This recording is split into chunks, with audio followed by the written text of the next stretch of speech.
Ready হয়ে গেছে, সকালবেলা খাওয়া দাওয়া, তেল মাখা, চুলে একটা ঝুটকি করা, সব হয়ে গেছে। সে লুক কিউট না?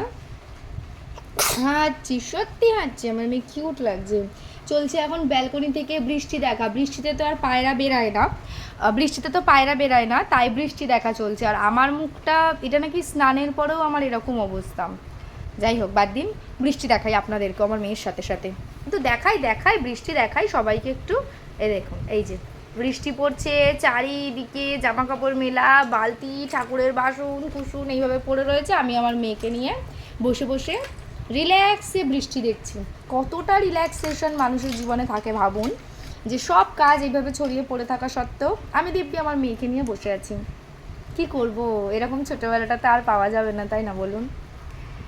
বৃষ্টি দেখি, হ্যাঁ, না হলে ফোন দেখলে এখন ডিস্টার্ব হবে। বৃষ্টি দেখি, ঠিক আছে।